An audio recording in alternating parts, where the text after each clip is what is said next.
ওই জীবন কুত্তার জীবন, যে জীবনে ঈমান নাই, যে জীবনে সেজদা নাই, যে জীবনে মালিকের সাথে কোনো বোঝাপড়া নাই, যে জীবন আখিরাতের ফিকির নাই। কারে জিজ্ঞাসা কইরা যুবক হাঁটো, কার মতো চুল রাখলা, কার মতো পোশাক পরলা, সারাদিনে এক ওয়াক্ত সেজদা দিলা না, মুসলমানের ঘরে জন্ম নিছো? এই নাফরমান মুসলমান, মায়ের দুধ খাইছো নাফরমান? মায়ের পবিত্র দুধ, 2 বছরের পবিত্র দুধের এত বড় নাফরমানি কেমনে করলা? কেমনে করলা বাপ? মায়ের 9 মাসের গর্ভকে এভাবে অপমান করলা। 1 মা 9 মাস ধরে তোমারে গর্ভে ধারণ করছে, 1 মা তোমারে 2টা বছর বুকের দুধ খাওয়াইছে। তুমি সারা দিন 16 বছর বয়সে, 18 বছর বয়সে মোবাইল টিপবা আর নারীর ছবি দেখবার, উলঙ্গ দৃশ্য দেখবা। এই জন্যই মায়ে তোমারে দুধ খাওয়াইছিল। তোমার বাপ আজকে 16 বছর বিদেশ থাকে, এই জন্য মাথার ঘাম পায়ে ফেলে 12 ঘন্টা 14 ঘন্টা ডিউটি কইরা এক একটা টাকার মধ্যে, এক একটা রিয়ালের মধ্যে প্রবাসীর ঘামে যেন বীজা ডুবা, ঘামের মধ্যে ঘাম দিয়া মুছা, এক একটা রিয়াল, এক একটা টাকা। আমি প্রতি বছর হজ উমরায় গেলে তো প্রবাসীদের রোমে রোমে যাই, বিদেশিদের কামরায় কামরায় যাই। আমরা এমনি আমার দেশের মানুষগুলোর কাছে যাই, আমি খুব যাই। তো এরা বলে কয় যে হুজুর আজ 16 বছর 32 বছর সৌদি আরব জেদ্দাতে। এই মানুষটা তার 32টা বছর জীবনের বউ বাচ্চা থুইয়া জেদ্দা সৌদি আরব কাটায় দিল। তার জীবনের আর সুখ কি বলে? এই বেচারার জীবনের আর সুখটা কোথায়? এই মানুষগুলোর জন্য সে তার জীবনটা শেষ করে দিল। বিনিময়ে আইসা যদি দেখে স্ত্রীও বেপর্দা, মেয়েও বেপর্দা, ছেলেটাও নামাজ পড়ে না, আল্লাহ চেনে না, নামাজ চেনে না, রাত দিন মোবাইল, নারী, ছবি, নাটক, সিনেমা, বেপর্দা জিন্দিগি, বাজারে বাজারে ঘুরা।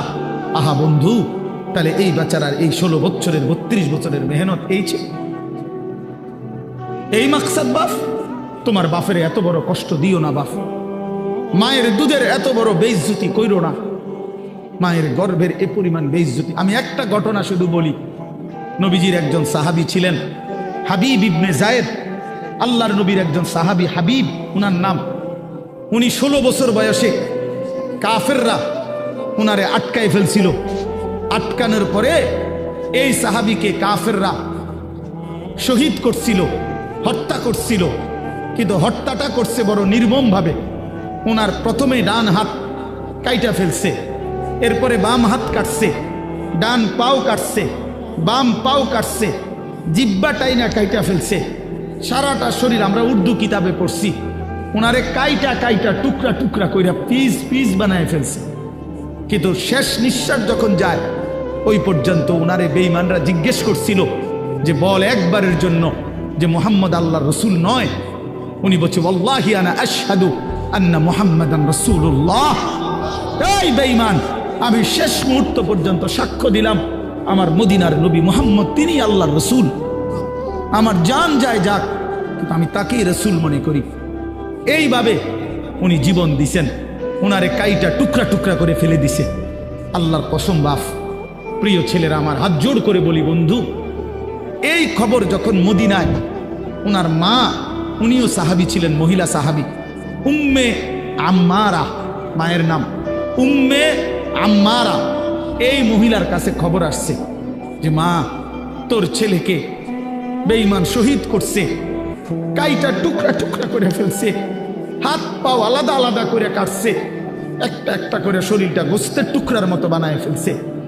তবে তোর সন্তান মা শেষ নিঃশ্বাস পর্যন্ত মুহাম্মদে আরবি, রসুলে আরবির বিরুদ্ধে একটা শব্দ বলে নাই।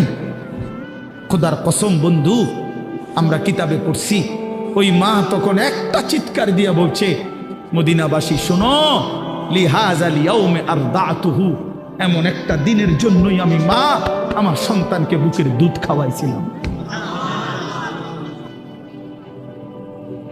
আমার সন্তান আমার দুধের হক আদায় করছে, আমার রসুলের জন্য জান দিছে, ইসলামের জন্য আমার সন্তান কোরবান হয়েছে, আমার দুধের হক আদায় করছে, আমার 2 বছরের দুধের হক আদায় করছে। লিহাযাল ইয়াউমে আরদাতুহু, এমন দিনের জন্যই আমি দুধ খাওয়াইছি।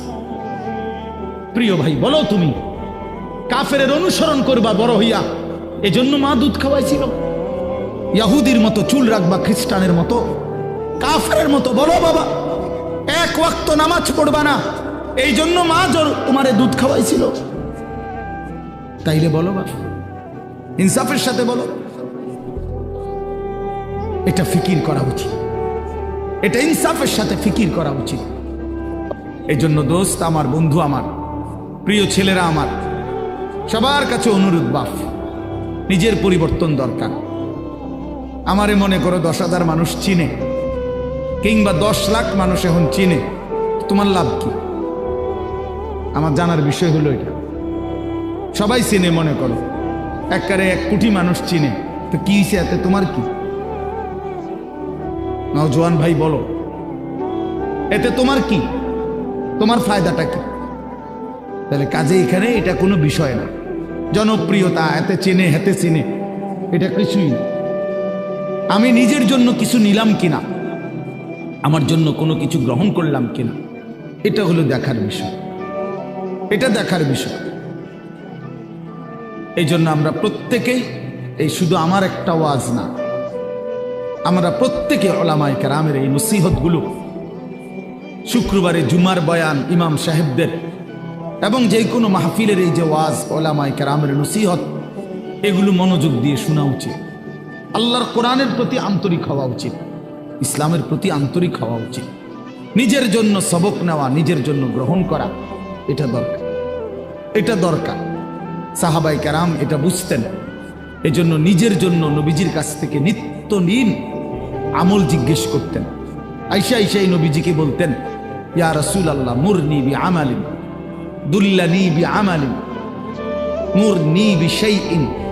ইয়া রাসূলুল্লাহ, আমাকে একটা আমল বলে দেন, আমাকে একটা নেক আমলের আদেশ করে দেন, আমাকে একটা নেক কাজের কথা বলে দেন।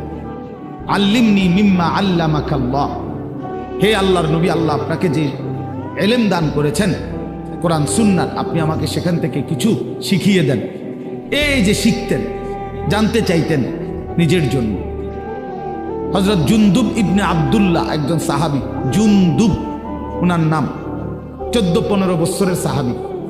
উনি বলেন, আমরা কিশোর ছিলাম, এই বয়সী আমরা 12-14 বছরের ছেলেরা কয়েকজন আমরা একসাথে নবীজির সাথে লম্বা সময় ছিলাম। কুন্না মাআন নবী সাল্লাল্লাহু আলাইহি ওয়াসাল্লাম ওয়া নাহনু ফিতিয়ানুন হাযাবিরা, আমরা উঠতি বয়সের যুবক ছিলাম, তরুণ।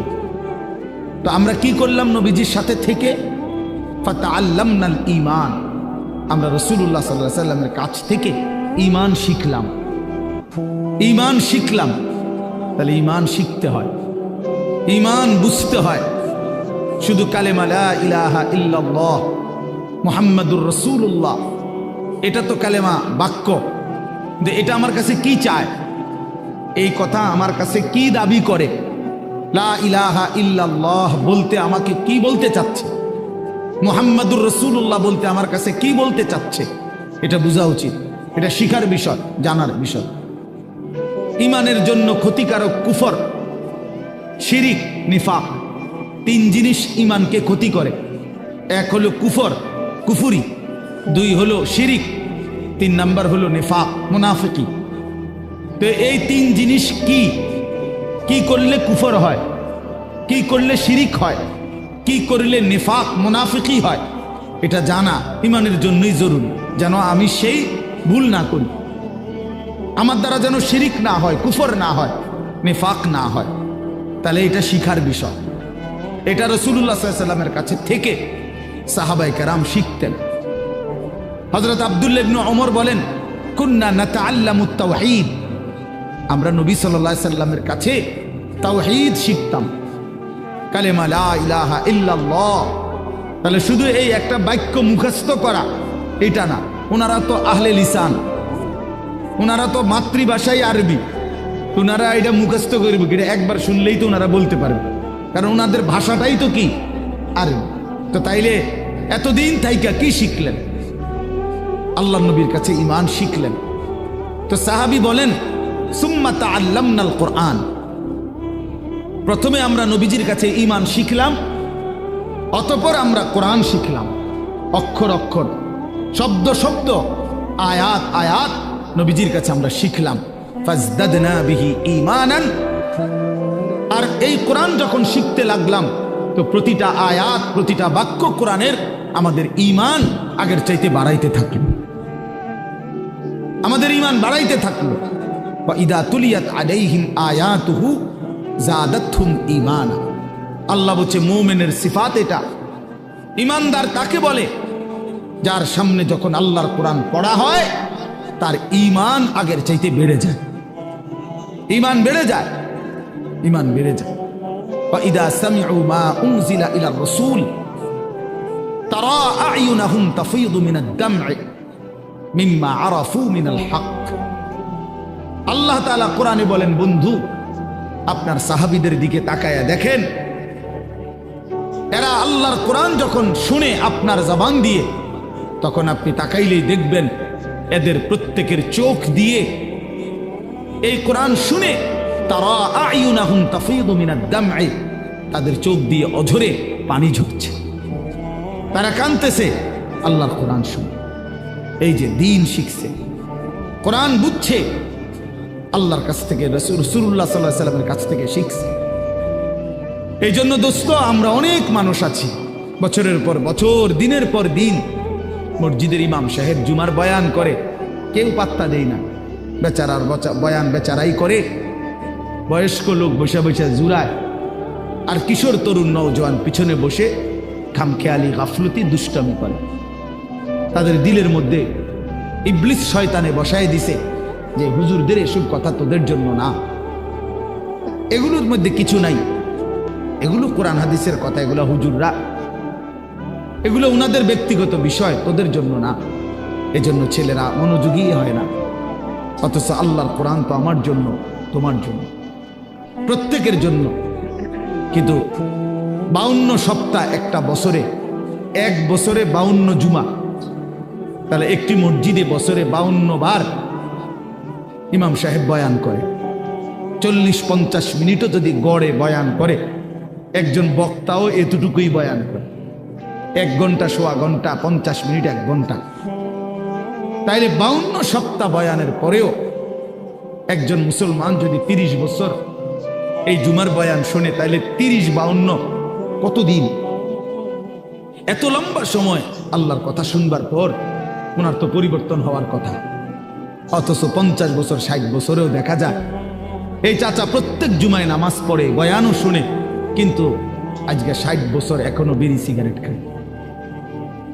আজকে 60 বছর এখনো চা দোকানে গিয়েই চা দোকানটা গিয়া বসে, নর্তকীর ছবি, নাচ গান, টেলিভিশনের ওই নায়ক নায়িকার সিনেমা, নাটক, এখানে রাক্ষসের মতো বুড়া মানুষ চোখ বড় বড় করে টেলিভিশন দেখে। 60 বছর বয়স, এখনো আক করলে, কথা বললে গালির লগে মাটির তলের সাফুদ্দা উঠে যায়, এত নিকৃষ্ট গালি দেয়। 80 বছর, 90 বছর, দুনিয়ার লোভ কমে নাই, এখনো সুদে টাকা খোঁজে, এখনো কিস্তিতে টাকা খোঁজে, এখনো দুনিয়া ছাড়তে পারে নাই, এখনো জবান সুন্দর করতে পারে নাই। আহা আফসুস, আপনি চাচা শুনলেন কি? আজ এত বছরের জুমার বয়ান আপনার কোনো পরিবর্তন করলো না, আপনার মধ্যে কোনো আসর করলো না। 60 বছরও বুঝলেন না যে বিড়ি সিগারেট খাওয়া গুনাহ। 60 বছরও বুঝলেন না টেলিভিশনের ওই নাটক, সিনেমা, নাচ গান এটা গুনাহ। তো কত বছর পরে বুঝবেন? আর কতদিন পরে বুঝবেন? বলেন ইনসাফের সাথে। আলাম ইয়ানি লিল্লাযীনা আমানু আন তাখশা কুলুবুহুম লিযিকরিল্লাহ। আল্লাহ তাআলা বলেন, এই যে ভাই, এই যে নিষেধ করছিলাম না ভাই, কেন আলগি দিলেন মোবাইল? আল্লাহ তাআলা বলেন,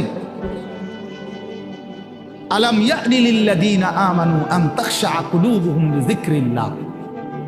আল্লাহ বলেন, বান্দা, ঈমানদার মুমিন, আমি আল্লাহর ভয়ে তোমার দিলটা আমার স্মরণে, আমার বন্দিগি, আমার জিকিরের জন্যে তোমার মনটা নরম হওয়ার সময় আজও কি হয়নি?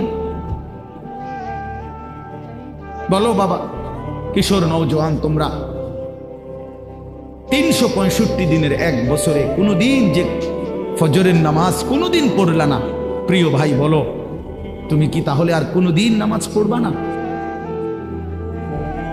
তুমি তাহলে সিদ্ধান্তই নিয়ে নিছো আর কোনোদিন ফজরের নামাজ পড়বা না? তাইলে মুমিন কি এভাবে হেরে যায়? ইমানদার কি এভাবে আল্লাহকে ত্যাগ করে দেয়? মুসলমানের সন্তান কি এভাবে আল্লাহকে প্রত্যাখ্যান করে? বলে 30 বছর ধরে যিনি সুদ খান, এই সুদখোর হারামখোর, তাকে জিজ্ঞেস করি, বাপ তুমি নাফরমান হারামখোর, আর কোনোদিন ছাড়বা না? এটা কোনোদিন আর ছাড়বে না? যার স্ত্রী বেপর্দা চিনি বলুক, জিজ্ঞাসা করেন, কোনোদিন গুনাহ ছাড়বে না? এই জন্য দয়া করে ভাবা দরকার। প্রিয় নওজোয়ান, বয়স্ক বাবা, সবাইকে বলি, কোন দিন ছেড়ে দিবেন? বল, কি সিদ্ধান্ত নিছেন? আখিরাতের ব্যাপারে আসলে কি বুঝলেন? পরকালের ব্যাপারে ফয়সালাটা আসলে কি? আখিরাত বলতে কি বুঝলেন? কবর, হাসর, মিজান, ফুলসেরাত, এই লম্বা সফরের ব্যাপারে আসলে আপনার দিলের মধ্যে মানসিকতা কি, এটা পরিষ্কার বলেন। যুবকরাও বলো ভাইয়া, বয়স্ক বাবা আপনারাও বলেন, আসলে কি বলতে চাচ্ছেন, কি বুঝাইতে চাচ্ছেন? ইস্তাফতি কলবাক, নবীজি বলছেন, উম্মত তোমার দিলকে জিজ্ঞেস করো, দিলের সাথে বোঝাপড়া করো, আসলে কবর বলতে, আখিরাত বলতে, পরকাল বলতে, জাহান্নাম বলতে তুমি কি মনে করছো? কোরআন শরীফে আছে বাপ, ছেলেরা আমি লম্বা সময় বয়ান করব না বাপ, আমার সুযোগ নাই, আমি অনুরোধ করছি তুমি শুধু শুনো। কোরআন শরীফে আল্লাহ আমাদের নবীকে পর্যন্ত সরাসরি বলছে, ওমা আদরাকা মা হিয়া, আল্লাহ তাআলা রাসূল সাল্লাল্লাহু আলাইহি সাল্লামকে বলছে, বন্ধু আমার, জাহান্নামের আগুন হাভিয়া, জাহান্নামের আগুন কেমন আপনি কি জানেন? আপনি জানেন, আন্দাজ করতে পারছেন? আপনি ভেবেছেন কি? আল্লাহ নিজেই বলে, নারুন হামিয়া, জাহান্নামের আগুন হামিয়া, সর্বোচ্চ ধাউ ধাউ করে প্রজ্বলিত, প্রচন্ড গরম, প্রচন্ড উত্তাপ জাহান্নামের আগুন। তো নবীজি এটার ব্যাখ্যা বলে দিছে, উম্মত শোনো, আল্লাহ যে বলছে জাহান্নামের আগুন প্রচন্ড গরম, এর ব্যাখ্যা কি, এর অর্থ কি? আল্লাহ নবী সাল্লাল্লাহু আলাইহি সাল্লাম বলেন, নারুকুম হাদিহি জুজউম মিন 70 জুজআম মিন নারি জাহান্নাম। নবীজি বলেন, উম্মত, সাহাবীরা শোনো, তোমাদের এই দুনিয়ার আগুন জাহান্নামের আগুনের 70 ভাগের 1 ভাগ, 70 ভাগের 1 ভাগ দুনিয়ার আগুন। জুজউম মিন 70 জুজআম মিন নারি জাহান্নাম। তাহলে দুনিয়ার এই আগুনের চাইতে আরো 69 গুণ বেশি গরম জাহান্নামের আগুন। প্রিয় বাপ, প্রিয় ভাই, শুনেন, হাদিস শেষ হয় নাই এখানে। এই কথা বলার সাথে সাথে তাফসীরে কুরতুবীতে আছে, আমরা পড়ছি, সাহাবীরা চিৎকার দিয়া বলছে, সাহাবীরা লাফ দিয়া উঠছে, চিৎকার দিছে, ইয়া রাসূলুল্লাহ ওয়া ইন্না যালিকা লাকাফিয়া, হে আল্লাহর নবী, কি শুনাইলেন? দুনিয়ার এই আগুনটাই তো পুরাইয়া ছাই করে ফেলার জন্য, দুনিয়ার আগুনটাই তো যথেষ্ট।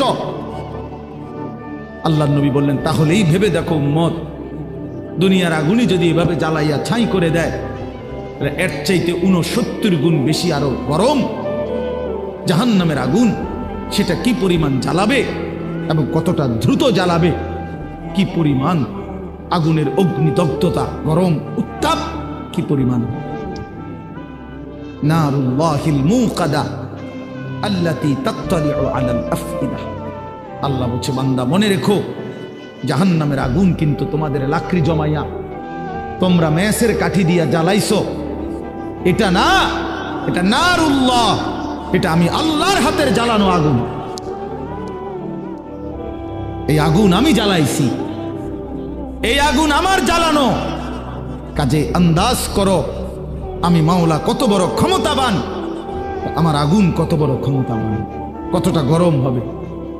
আল্লাতী তাত্তালিউ আলাল আফইদা, আল্লাহ তাআলা বলেন এই জাহান্নামের আগুন প্রথম মিনিটেই তোমার শরীরের বাহ্যিক অংশ সাথে তোমার কলিজাটা ভিতরটা একসাথে একই মুহূর্তে ভেতর বাহির কলিজা শুদ্ধা ভুনা বানায় ফেলবে, ফ্রাই করে ফেলবে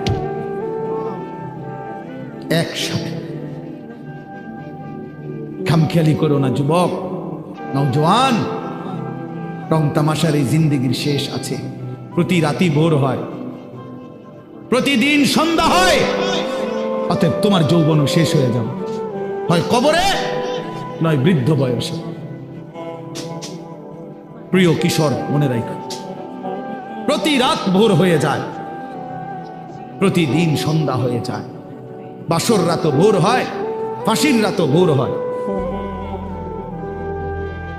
জেলখানার রাতও ভোর হয়, রং তামাশার রাতও ভোর হয়। অতএব আমি সবাইকে বলি, আমাকেও বলি, উসিকুম ওয়া ইয়া, আপনাদেরকেও বলছি আমাকেও বলছি, কিশোর তরুণ নওজোয়ান তোমাদেরকেও বলছি, বাবা প্রত্যেকেই দয়া করে এটা ফিকির করা, এই রাত এবং দিন আমাদের কাছ থেকে চলে যাচ্ছে। আর আমরা এটা মনে রাখতে হবে, আমাদের জিন্দিগি, আমরা মুসলমান, প্রিয় ছেলেরা, প্রিয় বাবারা, আমরা মুসলমান, আমরা ইমানদার। আমাদের জীবন আখেরাতের জন্য। এক মুমিনের জীবন মানেই আখেরাত, এক মুসলমানের জিন্দিগি মানেই আখেরাত। বাস্তব কথা এটাই, আমরা আখেরাতের জন্য।